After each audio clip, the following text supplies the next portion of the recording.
Hello guys, good morning. Welcome back on Forma Educational Hub. In this lecture we will discuss about the Miller indices. Miller जो सूचकांक है उसके बारे में पढ़ेंगे इस लेक्चर के अंदर, लेकिन इससे पहले जो लास्ट लेक्चर था उसका थोड़ा सा मैं कुछ पॉइंट डिस्कस कर लेता हूँ। लास्ट लेक्चर के अंदर हमने पढ़े थे ब्रेविस लेटिस, ब्रेविस जालक, और हमने बोला था कि दुनिया में जो भी सॉलिड मटेरियल होते हैं वो टोटल 14 प्रकार के उनमें लेटिस हो सकते हैं, 14 प्रकार के जालक हो सकते हैं, और जो 14 टाइप ऑफ लेटिस होते हैं उनको बोलते हैं Brevis lettuce.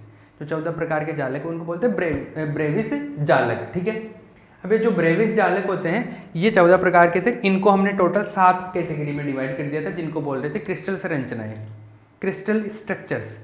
7 type of crystal structures होते हैं ना, और वो इस टाइप से अलग अलग A B C alpha beta और गामा के बेसिस पे हम लोगों ने डिस्कस किए थे। ठीक है, ये हो गया। एक सेकेंड,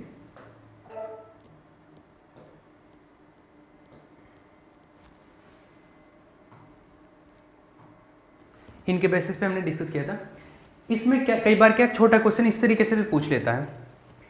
अब आपको मैंने ये टेबल सिखा दी, तो टेबल से रिलेटेड कुछ भी बात पूछे तो आप बता सकते हो ना। जैसे आपको मान लो कि ये पूछा जाए कि टेट्रागोनल जो क्रिस्टल संरचना है उसको समझाइए, उसके बारे में वर्णन कीजिए, या जो भी छोटा सा क्वेश्चन आएगा उसमें।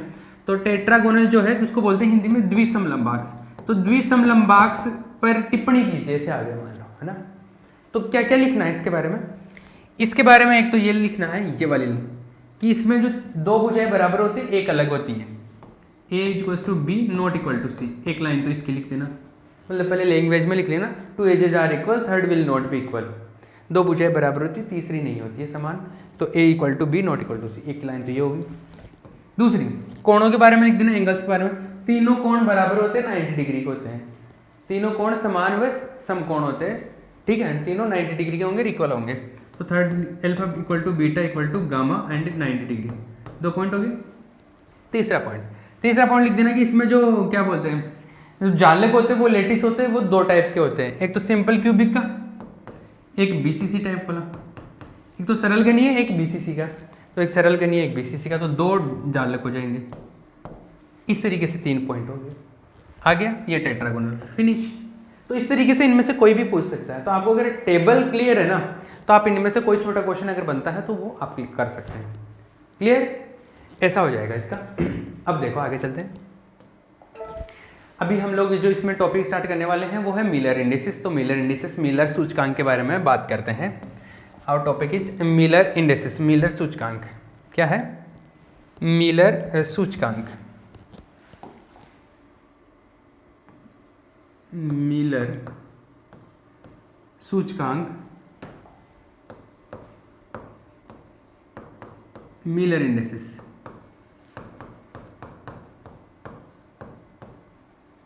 मिलर इंडिसेस देखो क्या है।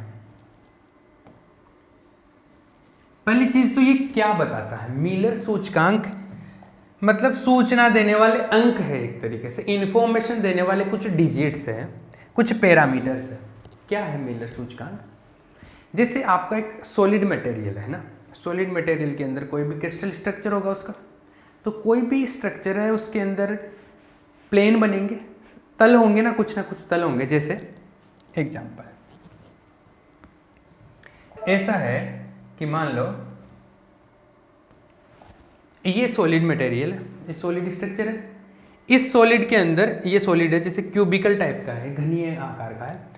इसके घनीय है, ये कैसा भी हो सकता है, जरूरी नहीं, बट ऐसा है जैसा ये दिख रहा। इसमें मान लो कि ये प्लेन है, ये जो दिख रहा है ना ब्लू कलर का अलग बना दिया। इस प्लेन के बारे में बताना है मुझे। मैं ये बता रहा हूं कि ये प्लेन पूरा क्रिस्टल है, क्रिस्टल के बारे में किसी एक पर्टिकुलर प्लेन के बारे में मैं बात कर रहा हूं। तो मैं कैसे बताऊं कि ये कौन से प्लेन की बात कर रहा हूं? कैसे बताऊं? तो कैसे बताऊं, उसके लिए मेरे पास में उसका नाम आना चाहिए, कि मैं उसका कुछ नाम लिख सकूं। नाम मतलब यहाँ पे एक पर्टिकुलर उसकी इंफॉर्मेशन, मतलब उसका एक पर्टिकुलर, उसका एक आइडेंटिफिकेशन होना चाहिए, उसका एक पर्टिकुलर नाम होना चाहिए, नेमिंग होना चाहिए कुछ ना कुछ। तब जाके मान लो मैं इसके बारे में कुछ बताऊं, तब मुझे पता चल जाना चाहिए हाँ मैं इसकी बात कर रहा हूँ।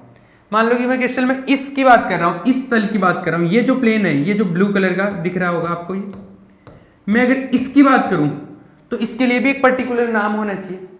तभी तो मैं मान लो मैं आपको कोई लेटिस बताऊं और मैं बोलूं कि मैं इस प्लेन की बात कर रहा हूं, नाम दे दूं उसका, तो नाम देख के आपको प्लेन पता हो जाना चाहिए ना, या प्लेन देख के नाम पता हो जाना चाहिए। मतलब कि ये है कि कोई भी लेटिस या कोई क्रिस्टल बना रहे हो, उसमें कोई भी तल बना दिया हमने, कोई भी प्लेन बनाया है, तो उस प्लेन का अगर नाम बताना है तो वो जो नाम बताया जाता है वो किसकी हेल्प से बताया जाता है? 3 पैरामीटर्स होते हैं, 3 राशियां होती है, 3 प्राचल होते हैं जिनको लिखते हैं H, K और L। इनके बीच में कोमा नहीं लगा हुआ होता, ऐसे लिखा जाता छोटे ब्रैकेट में H, K और L। इनकी सहायता से बताया जाता है, इनकी हेल्प से इनका क्या किया जाता है? नाम लिखा जाता है, इनका नामकरण होता है, नेमिंग होता है। किनका? प्लेन का। और इसको बोलते हैं, ये जो नेमिंग होता है, ये जो तीनों राशियां होती है, जो सूचकांक होते हैं, इनको बोलते हैं मिलर सूचकांक, मिलर इंडिसेस। आई बात समझ में?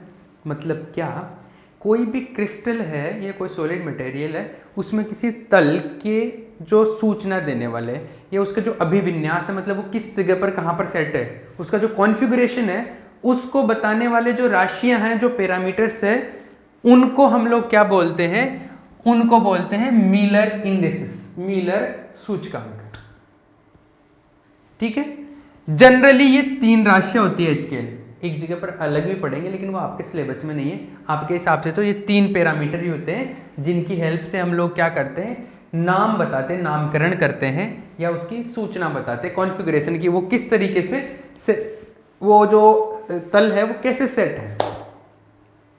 ठीक है, तो लिखो आप इसका मिलर सूचकांक जो लिखा, इसके अंदर लिखो, इसके अंदर इंफॉर्मेशन लिखो, मिलर सूचकांक, मिलर इंडिसेस में इंफॉर्मेशन लिखो।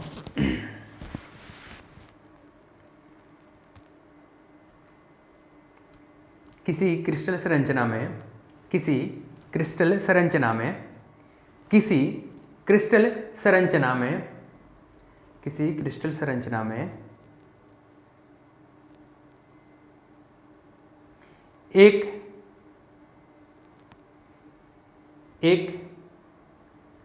तल का नामकरण, एक तल का नामकरण 3 प्राचलों द्वारा किया जाता है, 3 प्राचलों द्वारा किया जाता है। इन प्राचलों को मिलर सूचकांक कहते हैं, इन प्राचलों को मिलर सूचकांक कहते हैं।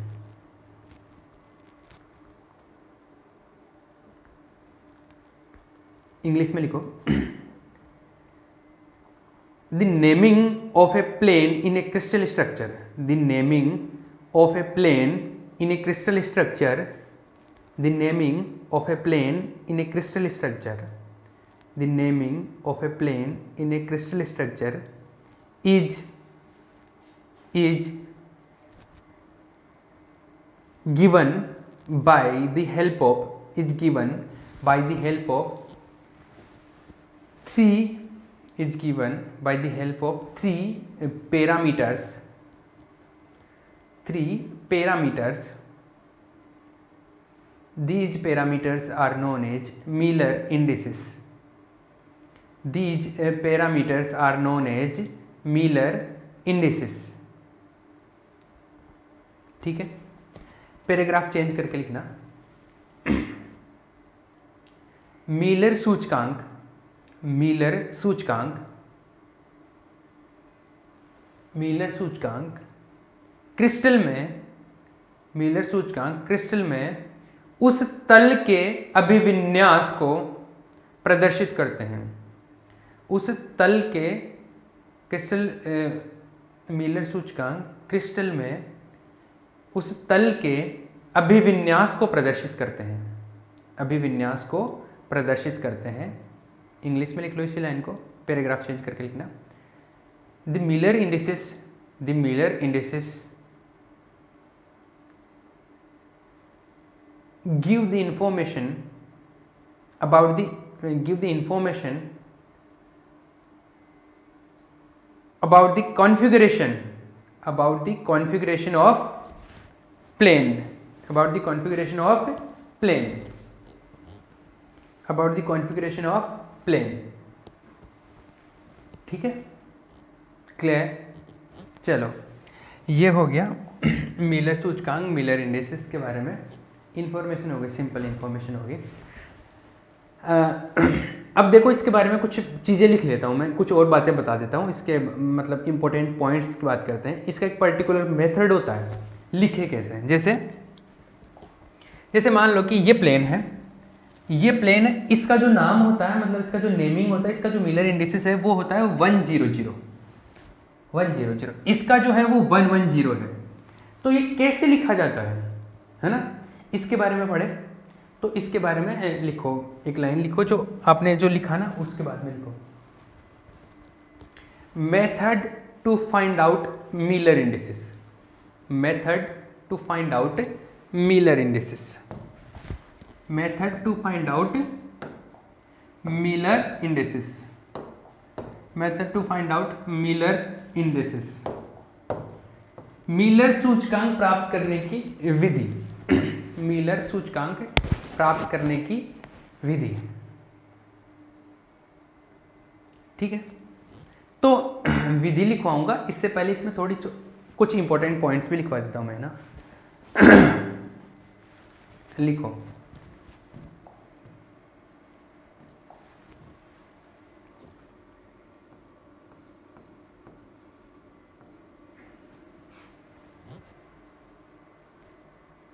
लिखो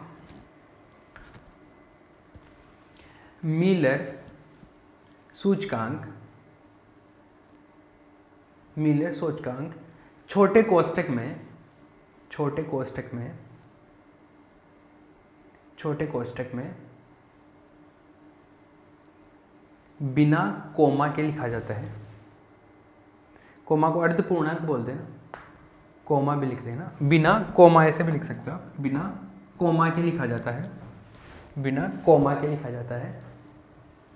Miller indices are written in small bracket without comma, in small bracket without comma. ये जो भी लाइन लिखी उसके बाद में ऐसे लिखना H, K और L ऐसे, मतलब पहले H का वैल्यू आएगा, फिर K का आएगा, फिर L का आएगा। इनके बीच में कोमा नहीं लगाया है ना, क्योंकि कोमा जब लगाते हैं तो वो कुछ और बन जाता है। कोमा लगा के हम लोग कोई पार्टिकल की पोजीशन की कोऑर्डिनेट को बताते ना, निर्देशांक बताते तो हम लोग ऐसे बताते ना 2,3,5 ऐसे। तो ये चीज़ तो क्या बताता है, निर्देशांक बताता है, कोऑर्डिनेट्स को बताता है। ये कोऑर्डिनेट नहीं है, ये मिलर इंडिसेस है। तो इस चीज़ से इसको अलग करने के लिए यहाँ पे कोमा नहीं लगाया जाता। ठीक है, तो ये लिख लेना, ये चीज़ लिख लो, ये चीज़ लिख लो। ठीक है, वो जो लिखा है उसके बाद में देखो ये देखो, ये लिखा हुआ है ना, जैसे 111 कोमा नहीं लगाया, इनके बीच में छोटे ब्रैकेट में लिखा हुआ। इतनी बात समझ आई। तो ये H, K और L के वैल्यूज है। अब ये H, K, L क्या है अभी मैं समझाऊंगा, है ना।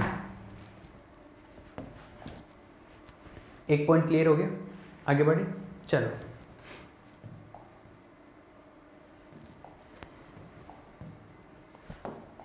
नेक्स्ट पॉइंट,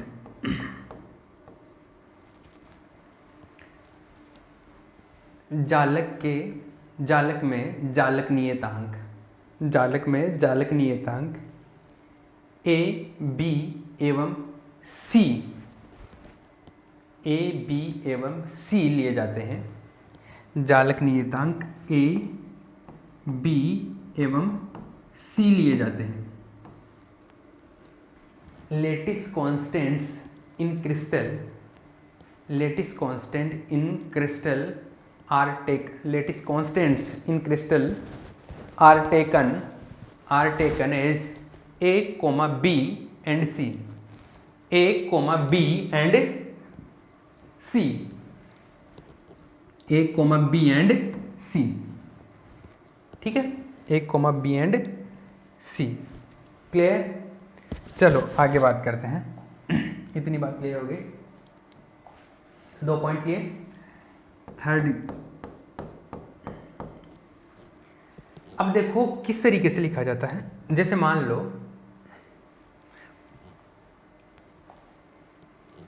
हम लोगों का कोई भी लेटिस है, जैसे ये मान लो ये प्लेन है, लेटिस के अंदर ये प्लेन है, ये वाला ब्लू कलर का, ये इधर मान लो ये एक्स एक्सिस जा रहा है, इधर ये वाई एक्सिस जा रहा है, ये जो है ये वाई एक्सिस है और ये जो है ये जेड एक्सिस है। ठीक है, क्लियर है, समझ आ रहा ना? ये एक्स एक्सिस को मान लो यहाँ पे कट कर रहा है 1 पे, प्लेन एक्स एक्सिस को कहाँ पे काट रहा है 1 पे, वाई एक्सिस को कहाँ पे काट रहा है, इसको भी 1 पे कट कर रहा है, और जेड एक्सिस को कहाँ पे कट कर रहा है 1 पे। तो जहां जहां पे कट कर रहा है उनको बोलते हैं अंतःखंड। अंतःखंड क्या होता है, इंटरसेप्ट, ठीक है ना? तो इंटरसेप्ट से ये कहाँ कहाँ पे कट कर रहा है, एक यहाँ पे एक यहाँ पे, यहाँ पे। जैसे इसके अंदर देखो, इसके अंदर एक्स एक्सिस को कहाँ पे कट कर रहा है, जैसे ये एक्स एक्सिस है, ये वाई एक्सिस है और ये जेड एक्सिस है। ये जो ब्लू कलर का जो प्लेन है ये कहाँ पे कट कर रहा है, एक्स एक्सिस को तो यहाँ पे कट कर रहा है, सपोज ये 1 है, ये वाई एक्सिस को भी 1 पे कट कर रहा है, ये वाई एक्सिस है ना, ये तो इसको भी कहाँ कट कर रहा है 1 पे। जेड एक्सिस को तो कहीं कट नहीं करेगा, ये सीधा जेड एक्सिस के समांतर है, तो जेड एक्सिस के समांतर होने का मतलब है कि इसको कहाँ पे कट करेगा, जेड एक्सिस को कहीं पे कट नहीं करेगा, पैरेलल है, और पैरेलल कहाँ पे कट करता, अनंत पे जाके, इन्फिनिटी पे। इसका मतलब ये जेड एक्सिस को कहाँ पे कट करेगा, इन्फिनिटी पे, अनंत पे। तो कोई चीज़ समांतर होती है तो हम ये मानते हैं कि अनंत पे जाके कट करेगा, वैसे करता नहीं है बट ऐसे लिखा जाता है मैथमेटिकली कि इन्फिनिटी पे जाके इसको कट करेगा। तो जहां जहां कट करता है, तो जैसे ये यहाँ से एक्स एक्सिस में ये जो ये लेंथ हुई इसको बोलते हैं अंतःखंड, जहां पे जितनी दूरी पे कटा है तो कटने के बाद में ये जो जितनी लेंथ हुई इसको क्या बोलते हैं, अंतःखंड, इंटरसेप्ट। ये क्या है, अंतःखंड। तो यहाँ पे जैसे एक्स एक्सिस को इतना इतना यहाँ पे काट दिया, तो ये यहाँ से लेके यहाँ के ये क्या हो गया, अंतःखंड हो गया एक्स डायरेक्शन में, ये वाई डायरेक्शन में अंतःखंड हो गया, ये जेड डायरेक्शन में अंतःखंड हो गया, मतलब इंटरसेप्ट। ठीक है, तो लिखो नेक्स्ट पॉइंट लिखो, इंटरसेप्ट के बारे में लिखाऊंगा। तल द्वारा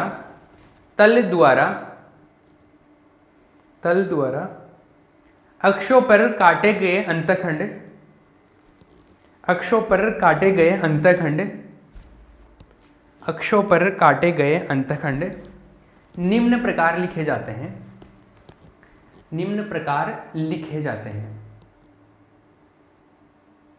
the intercepts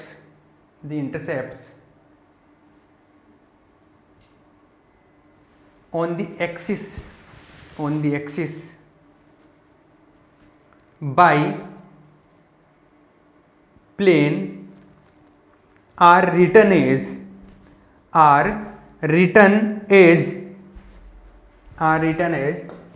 ऐसे।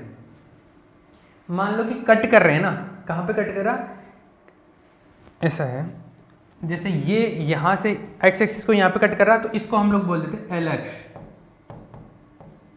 ये यहाँ से y को कट करा l, तो यहाँ से इंटरसेप्ट की जो डिस्टेंस है वो एल वाई हो गया, ये अंतःखंड हो गया, इंटरसेप्ट जेड को कर रहा है वो एल जेड हो गया। आई बात समझ, L X L Y L Z. तो ये जो L X L Y L Z जो है, L X ratio L Y ratio L Z, इसको ऐसे लिखा जाता है। एक कोई पैरामीटर लिया है p, उसको a से मल्टीप्लाई करके, अनुपात एक दूसरा पैरामीटर लिया q, उसको b से, एक तीसरा पैरामीटर लिया r, उसको c से मल्टीप्लाई करेंगे। इनको मल्टीप्लाई करके इनका रेशो लेते हैं तो वो आता है अंतःखंडों के बराबर, वो आता है किसके बराबर, इंटरसेप्ट के बराबर। आई बात समझ में? तो ये लिख लो ये लाइन, और ये लाइन लिखने के बाद में लिखना L X L Y and L Z क्या है, अंतःखंड है, अंतःखंड है। Are intercepts,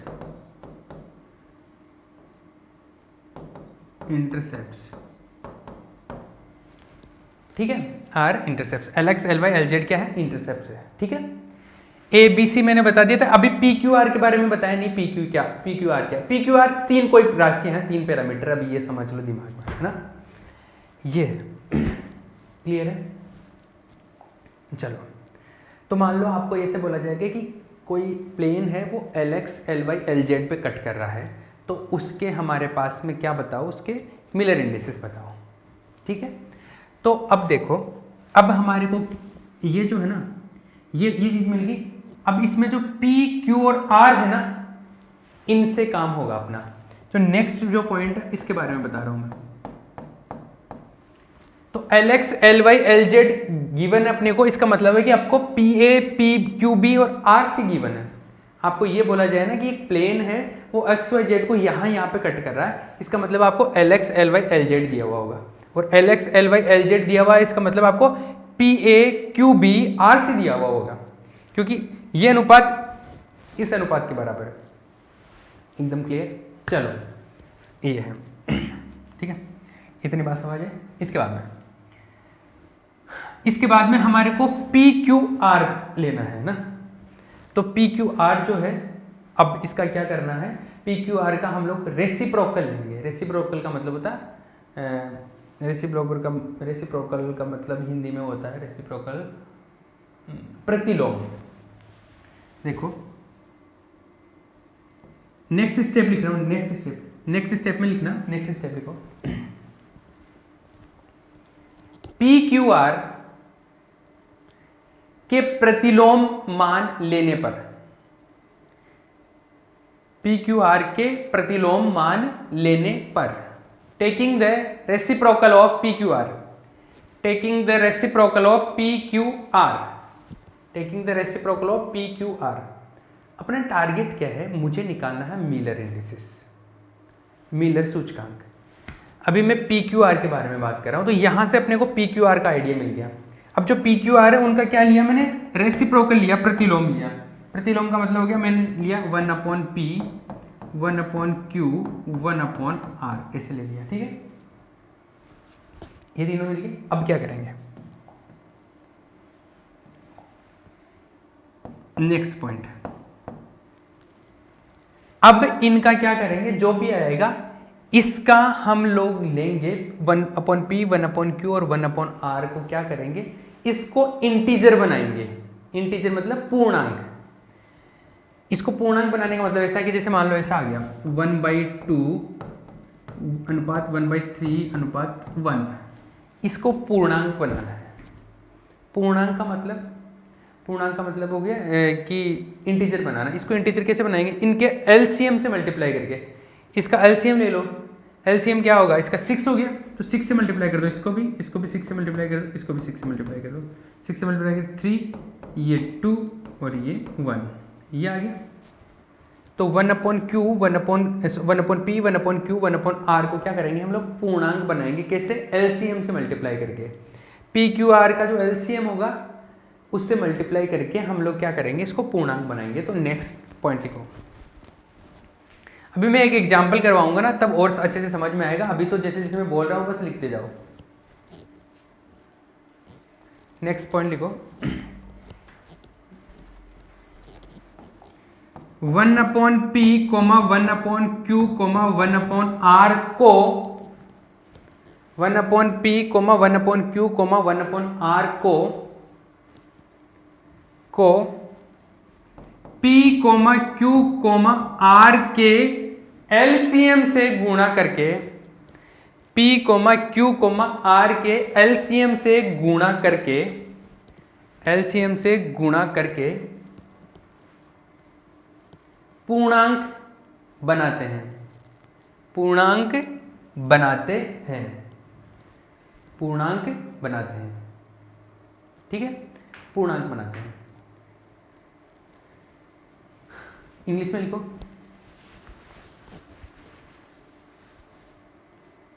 make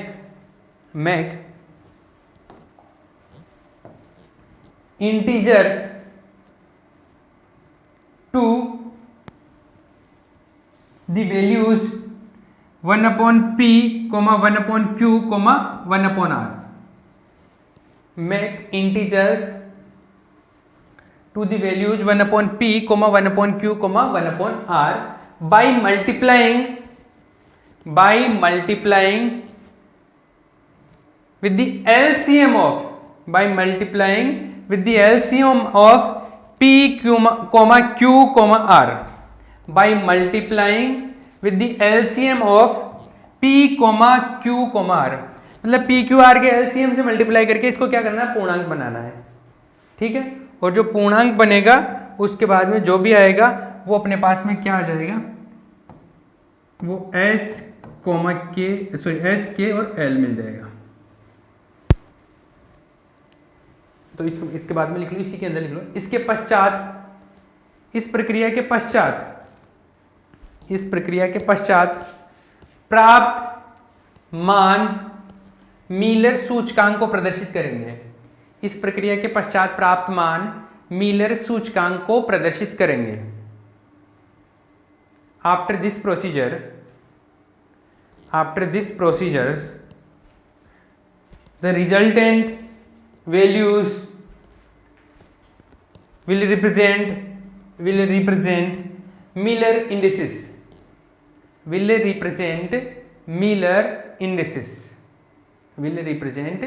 Miller indices. ठीक है, क्लियर? ये हो गया मिलर इंडिसेस कैसे कैलकुलेट करते हैं। ये इसका एक थ्योरेटिकल मेथड था, मतलब कैसे स्टेप बाय स्टेप। अब मैं एग्जांपल करवाऊंगा तो उस एग्जांपल में थोड़ा बेहतरीन तरीके से अपने को समझ में आ जाएगा, इजी वे में। अभी ये जो भी लिखा है इसको थोड़ा ध्यान में रख लेना।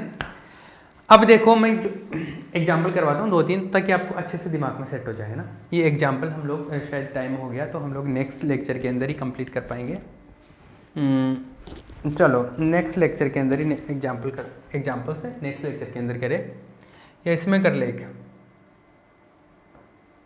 चलो नेक्स्ट में करेंगे, ठीक है, नेक्स्ट में करेंगे 3-4 के। आप बहुत सारे एग्जाम्पल कर लेंगे ताकि एक बार ही दिमाग में सेट हो जाए। क्लियर? ओके।